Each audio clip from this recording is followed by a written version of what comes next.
उत्तर प्रदेश की अयोध्या पर आधारित वीडियो। जय हिंद, जय श्री राम। दोस्तों, आज हम हैं श्री राम जन्मभूमि अयोध्या में और आज हम यहाँ राम मंदिर घूमेंगे और बहुत सी चीज़ें। ये मेरे सामने सरयू नदी है, इसमें हम पहले स्नान करेंगे, उसके बाद हम जाएंगे रामलला जन्मभूमि। तो आज घूमते रहिए, आज हमारे साथ आप देखते हैं इस ब्लॉग में। सरयू और घाघरा नदी के किनारे बसा अयोध्या न केवल राम जी के लिए बल्कि राम जी से पहले या बाद में आए हुए सूर्यवंश के उन अनेक राजाओं के कर्मों या पराक्रमों से प्रचलित था। सबसे पहले जब मैं अयोध्या पहुंचा तो मैं पहुंचा सरयू नदी के किनारे, जिसे घाघरा भी कहते हैं। सरयू नदी वैसे तो पवित्र नदियों में से स्वयं एक अच्छी नदी है, पर इसकी पवित्रता के पराक्रम राम जी से जुड़े हुए हैं। सरयू नदी के किनारे बसे राम की पैड़ी की मान्यता ये है कि एक बार लक्ष्मण जी तीर्थ पर जाने वाले थे, तो राम जी ने राम की पैड़ी की स्थापना की और लक्ष्मण जी से ये कहा कि शाम के समय राम की पैड़ी में स्नान करने का फल ये मिलता है कि आप सभी तीर्थों के बराबर पुण्य प्राप्त करेंगे। राम की पैड़ी में सबसे पहले हमने स्नान करके अयोध्या भ्रमण की शुरुआत की। अयोध्या भ्रमण न केवल हमें अपने आंतरिक मन में हुए अशांति एवं दुविधाओं को खत्म करता है, बल्कि एक अजीब शांति देता है, जिससे हम संसार में नए प्रकाश, नई ऊर्जा के साथ अपने जीवन में अनेक सफल असफल मार्गों से आगे निकल करके एक ऐसे ज्ञान की प्राप्ति करी जो कि व्याकुलता से बहुत ऊपर हो।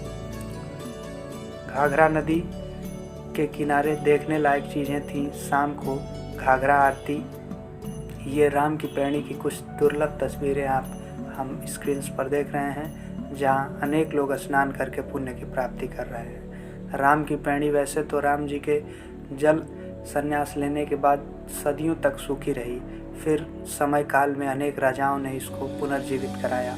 वर्तमान में उत्तर प्रदेश सरकार इससे इलेक्ट्रिक मोटरों द्वारा पानी फिल कराती है, जिससे राम की पैड़ी 24 घंटे ताज़ा पानी से भरी रहती है। राम की पैड़ी में स्नान करने के बाद हम अयोध्या घूमेंगे।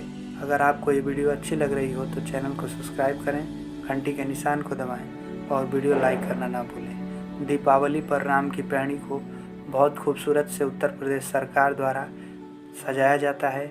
यहाँ दूर दूर से पर्यटक आते हैं।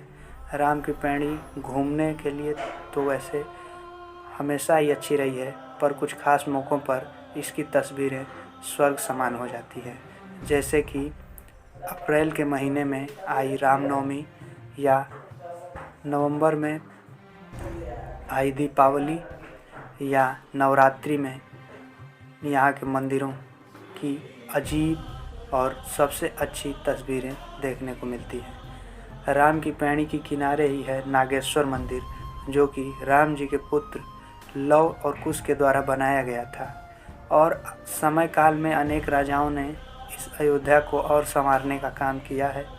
हम आगे इस वीडियो में देखेंगे राम जी की जन्मभूमि, रामलला का मंदिर और भी बहुत चीज़ें, जैसे हनुमानगढ़ी, कनक भवन और दशरथ महल।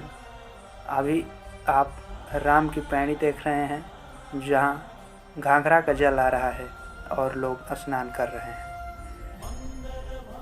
अयोध्या भ्रमण एवं राम की पैड़ी में स्नान करने के लिए अयोध्या में अनेक जनपदों से लोग आते हैं, अनेक राज्यों से और कई देशों से लोग यहाँ आते हैं। दीपावली पे यहाँ उत्तर प्रदेश शासन प्रशासन के लोग बहुत ही अच्छे से अपनी ड्यूटी देते हैं। सुरक्षा व्यवस्था बहुत अच्छी थी।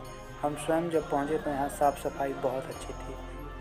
अयोध्या के किनारे अगल बगल के जनपद जैसे इलाहाबाद, कानपुर, लखनऊ, गोंडा, मऊ, बनारस, बलिया इत्यादि जगहों से लोग यहाँ आते हैं। मन को आंतरिक शांति मिली, बेचैनियों से बहुत दूर था मैं। अब मैं बहुत महसूस कर रहा था मुक्त संसार की अनेक मोह मायाओं से। फिर भी मन तो नहीं कर रहा था राम की पैड़ी को छोड़ करके जाने का, लेकिन मन में एक अजीब लालसा थी कि आगे जा कर के मुझे और नई चीज़ों को देखना है। अपने आप के बसे अंतर्मन में मनुष्य को जानना है इसीलिए मैं इस जगह को छोड़ करके राम जन्मभूमि, हनुमानगढ़ी, दशरथ महल, कनक भवन इत्यादि जगहों को देखने के लिए आगे बढ़ा। मैं अब हनुमानगढ़ी के रास्ते पर था। हनुमानगढ़ी के रास्ते में मुझे बहुत सी दुकानें दिखी जहां हिंदू धर्म की तमाम वो पवित्र चीज़ें जैसे शंख, ध्वजा, माला, फूल, फल, प्रसाद इत्यादि बिक रहे थे। सूर्य भगवान अपनी लालिमा समेटे दोपहर के वक्त बहुत अच्छे दिख रहे थे। आगे बढ़ते हुए मुझे मेरे मित्र ने बताया कि हनुमानगढ़ी में सीढ़ियों के ऊपर से एक गुफानुमा मंदिर में जाना है, जो कि इसकी मान्यता ये है कि जब रावण के विजय के पश्चात जब सीता सहित राम जी अयोध्या आए थे, तब हनुमान जी ने यहीं शरण लेकर के ये कहा कि मैं यहीं से राम राज्य या राम जन्मभूमि की रक्षा करूँगा। हनुमानगढ़ी में कुल 76 सीढ़ियाँ हैं, जिसे ऊपर चढ़ने के बाद आपको हनुमान जी का छोटा सा मंदिर दिखेगा। छोटे से मंदिर में हनुमान जी अपनी बाल्य अवस्था में मां अंजनी की गोद में हैं और ऊपर जा कर के मुझे मेरे मित्र ने ये बताया कि यहाँ से पूरी अयोध्या दिखती है। हनुमानगढ़ी सीढ़ियों के ऊपर है तो यहाँ से पूरी अयोध्या का दृश्य बहुत ही सुंदर और बहुत ही अच्छा आता है। हमने सबसे पहले हाथ पैर धो करके प्रसाद खरीदे और प्रसाद को लेकर के हम हनुमानगढ़ी की सीढ़ियों पर चलते गए। बहुत सीढ़ियाँ चढ़ने के बाद हमें ये पता चला कि अभी हनुमान जी की आरती हो रही है, जिससे अभी हम दर्शन नहीं कर सकते। कुछ समय हम बाहर ही खड़े रहे, तब जा कर के गेट खुला और फिर हम अंदर गए तो हमें कुछ नज़ारा दिखा। उत्तर प्रदेश पुलिस और शासन व्यवस्था में पीएससी के जवान खड़े थे, जिससे शासन व्यवस्था काफ़ी अच्छी थी। मंदिर में हर जगह अच्छे से पुलिस प्रशासन थे और बार बार वहाँ अयोध्या पुलिस ये अनाउंस कर रही थी कि अपने सामान की सुरक्षा स्वयं करें। ये भीड़ में मेरी तस्वीर आप देख सकते हैं। मंदिर का दृश्य बहुत ही रोमांचक था। अंदर जाते ही दरवाज़ा खुलने के साथ ही अचानक बहुत से श्रद्धालु गए और मंदिर के मुख्य दरवाजे पर भीड़ सा लग गया, जहाँ प्रसाद चढ़ाया जाता है। मंदिर में मैंने प्रसाद चढ़ाने के बाद मंदिर के कुछ फुटेज रिकॉर्ड किए हैं, जो कि आप स्क्रीन पे देख रहे हैं। मंदिर बहुत बड़ा तो नहीं था, पर फिर भी इसके अंदर अजीब सी एक तेज़ थी। मंदिर अपने आप में बहुत सुकून की जगह होती है।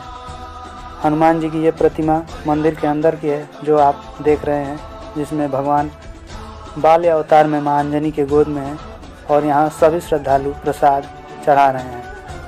आगे मंदिर में मैं ऊपर जाकर के पूरी अयोध्या देखना चाहता था। और अंदर मंदिर में ही बहुत से साधु संत महात्मा और कुछ व्यंग लोग जो कि कीर्तन कर रहे थे, हरि कीर्तन, और रामायण का पाठ हो रहा था। ऊपर जब मैं मंदिर पे गया तो मुझे दिखा पूरी अयोध्या का एक सुंदर विवरण और एक सुंदर दृश्य।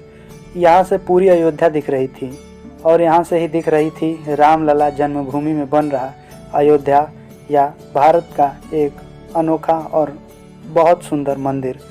वो भी आप अभी कुछ देर में देखेंगे। अवधि तब तक आप अयोध्या का ये दृश्य देखिए।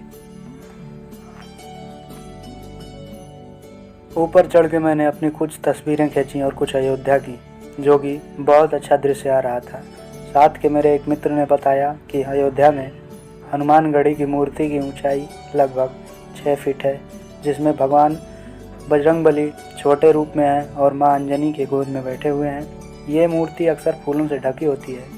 एक बात यह भी है कि जानकारों का मानना है कि नवाब शुजा-उद-दौला के बेटे की एक बार जान जाने ही वाली थी। वो बहुत तेज़ बीमार थे। तभी यहाँ के पुजारी ने उनके मंत्रियों की मिन्नत करने के बाद भगवान बजरंगबली के चरण का जल कुछ औषधि मिला करके दिया, जिससे नवाब का बेटा ठीक हो गया। तत्पश्चात नवाब ने कहा कि आप कुछ मांगिए। तब पुजारी जी ने कहा कि आप मंदिर के नाम कुछ ज़मीन संरक्षित कर दीजिए, जिसमें नवाब ने खुश होकर के लगभग 52 बीघे ज़मीन हनुमानगढ़ी के नाम आवंटित कर दी। बाद में यही ज़मीन यहाँ के पुजारी, साधु संत इत्यादि लोग रहते हैं, जो कि आज भी मौजूद हैं। और रंगों से भरा ये जो आप मशीन देख रहे हैं, यही है रामलला जन्मभूमि में बन रहे मंदिर की मशीन्स हैं जो कि बहुत ही तेज़ी से कार्यरत हैं। ये वीडियो यहीं तक। आगे हम इस वीडियो के अगले भाग में देखेंगे दशरथ महाराज का महल, कनक भवन, सीता भवन इत्यादि जगहों को और उनसे जुड़ी बातों को जानेंगे। साथ ही हम रामलला जन्मभूमि को देखेंगे और देखेंगे कि क्या कुछ ज़रूरी है अयोध्या जाना और ले जाना और क्या कुछ घूमना। वीडियो में बने रहने के लिए धन्यवाद। हम आशा करते हैं आपको ये वीडियो अच्छी लगी होगी। अगर अच्छी लगी है तो चैनल को सब्सक्राइब करें और वीडियो को लाइक करें, किसी और को शेयर करें ताकि वो भी अयोध्या दर्शन का ये भाग देख सके। जल्द ही दूसरा भाग प्रकाशित होगा, देखना ना भूलें। मिलते रहेंगे इसी तरह की नई वीडियो में। जय श्री राम, जय हिंद।